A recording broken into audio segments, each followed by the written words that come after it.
Hello student, we have discuss in our last video. जैसे कि last video में जो राहुल सर ने आप लोगों को बताया था rate of doing work, power के बारे में डिस्कस किया था। The rate of doing work is called power. Power equals to work upon time, ठीक है।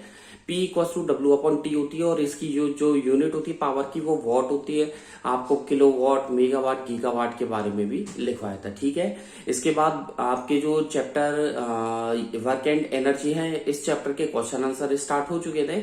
बुक के क्वेश्चन आंसर का question number first last video में कंप्लीट करवा दिया था। आज की इस वीडियो में सेकंड क्वेश्चन से कंटिन्यू करेंगे, ठीक है।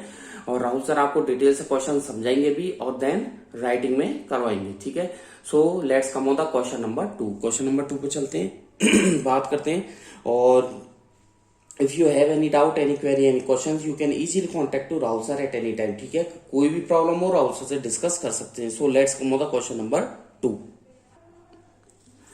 N object thrown at a certain angle to the ground, ठीक है, moves in a curved path.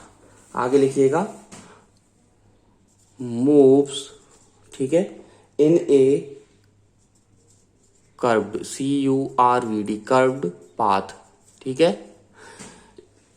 And falls back, and falls FALLS, falls back to the, ठीक है, falls back to the ground, full stop. इसके बाद लिखिएगा the initial, full stop के बाद लिखिएगा the initial and final points of the path, the initial and final points of the path.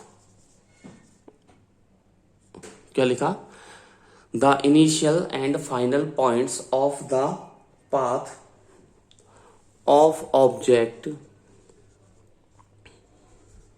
lie, LIE, ठीक है, of object lie on the same horizontal, on the same SAME, same horizontal, HORIZONTAL, on the same horizontal line. What is the work?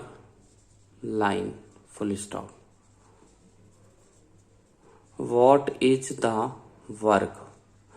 Full stop के बाद लिखिएगा what is the work done by force, done by force of, क्या लिखा? What is the work done by force of gravity on the object, force of gravity on the object, question mark, ठीक है। तो question कह रहा है आप लोगों से कि एक ऑब्जेक्ट है जो कि सर्टेन एंगल से क्या उसे फेंका जाता है, ठीक है, एक कर्व्ड पाथ में, और वो नीचे जमीन पर गिर जाती है, ठीक है। उसकी इनिशियल और फाइनल पॉइंट जो है पाथ के वो लाई करते हैं सेम हॉरिजॉन्टल लाइन में, ठीक है। तो उस पर पूछ रहा है कि ग्रेविटी के जो फोर्स के कारण कितना वर्क डन हो रहा है, ठीक है। तो हम जानते हैं, ठीक है, क्या जानते हैं हम? वी नो डैट, लिखिएगा आंसर में वी नो डैट, ठीक है। हम जानते हैं कि जो वर्क डन हुआ है वो ग्रेविटी के फोर्स के कारण हुआ है। We know that work done by force of gravity, okay, work done by force of gravity, ठीक है, on the object, on the object, कि ऑब्जेक्ट पर जो ग्रेविटी के कारण फोर्स लग रहा है वो कितना है? इक्वल्स टू mgh, यही है, ठीक है। और यहां पर जो हाइट है वो क्या होगी? हेयर लिखिएगा हाइट h इक्वल्स टू, क्या लिख सकते हैं कि ऑब्जेक्ट की height, height of object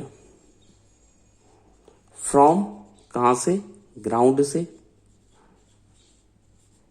ground से और कहां तक? Since object will, since object will return to ground, RETURN, return to ground, okay. So हम क्या कर सकते हैं? हाइट h इक्वल्स टू 0, ठीक है। तो वर्क डन नीचे क्या आ जाएगा? वर्क डन mg हाइट की जगह क्या कर देंगे, 0 से मल्टीप्लाई, तो ये 0 हो जाएगा। ठीक है, चले नेक्स्ट क्वेश्चन की तरफ। नेक्स्ट क्वेश्चन लिखे, ए बैटरी, क्वेश्चन लिखे a battery lights a bulb, LIGHTS, lights a bulb. ठीक है, तो क्या लिखा, a battery lights a bulb, describe the energy changes, full stop, describe the energy changes,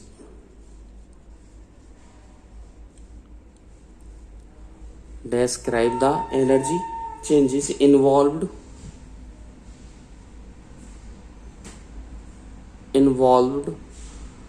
in the process, question mark. ठीक है, कह रहा है कि जो लाइट बल्ब है उसमें किस तरीके की एनर्जी चेंज हो रही है। तो इसका आंसर है, जो बैटरी है वो क्या करती है, जो बैटरी है वो केमिकल एनर्जी, जो बैटरी की है, जो फर्स्टली चेंज होगी इलेक्ट्रिकल एनर्जी। तो इन ऑफ बैटरी, डैश लगा दें, सबसे पहले केमिकल भरा हुआ रहता है उसमें, तो केमिकल एनर्जी का यूज करके या तो वो क्या देगी, इलेक्ट्रिकल एनर्जी, और then light energy, heat energy. ठीक है, केमिकल एनर्जी से इलेक्ट्रिकल एनर्जी। यदि वो कह रहे हैं कि एक बल्ब जलाते हैं तो क्या देगी, केमिकल एनर्जी से इलेक्ट्रिकल एनर्जी देगी। देन एरो का साइन, लाइट एनर्जी। ठीक है, देन हीट एनर्जी। आ गया समझ में? तो देखिए, chemical energy, then electrical energy, light energy and heat energy. चलें अगले क्वेश्चन की तरफ। अगला क्वेश्चन नंबर 4 की तरफ। क्वेश्चन 4 कह रहा है, certain force acting on a, certain force acting on a, certain force acting on a 20 kilo mass. ठीक है, तो certain force acting on a 20 kg mass changes its velocity,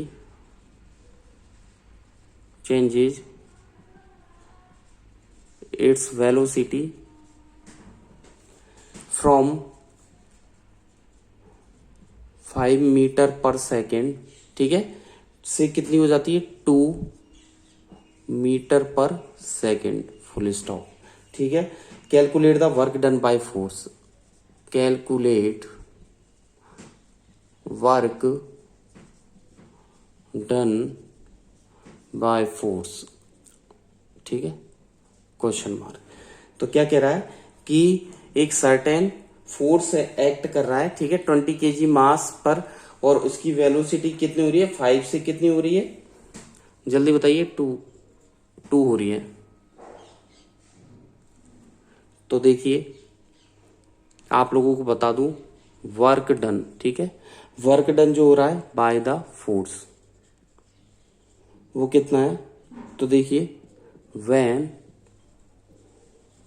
velocity is कितनी है, 5 मीटर पर second, तो कितना हो जाएगा, हाफ mv² से आप लगाइए तो 1/2 इंटू 20 इंटू 5 का स्क्वायर, ठीक है, यानी 5 का स्क्वायर, तो कितना हो जाएगा, 240 जूल। ठीक है, 20 kg। अब आगे नीचे लिखिए, वर्क डन बाय फोर्स, ठीक है, व्हेन वेलोसिटी, ठीक है, एच कितनी, वेलोसिटी कितनी, 2 मीटर पर सेकेंड, तो ये हो जाएगा हाफ mv², तो 1/2 इंटू 20 इंटू 2 का स्क्वायर, ठीक है, कितना आ जाएगा, 40 जूल। हो गया, 240 और 40। अब देख लीजिएगा, तो नाउ अब आप निकालिए वर्क डन, ठीक है, now work done by a force equals to change in, लिखिएगा, चेंज इन काइनेटिक एनर्जी। तो क्या करोगे आप, 40 जूल में से कितना, 240 जूल को माइनस करोगे, कितना आ जाएगा, माइनस के जल्दी बताइए। 250 ये आपके है 10, ये 240 नहीं है, सॉरी ये 250 है, मल्टीप्लीकेशन सही कर लीजिए, 250 है ना, तो ये हो जाएगा 250, ठीक है। 250 में से ये गए तो माइनस के 210 जूल बचेगा, यही आंसर है, माइनस के 210 जूल रहेगा। आगे आ जाइए क्वेश्चन नंबर 5 की तरफ, ठीक है।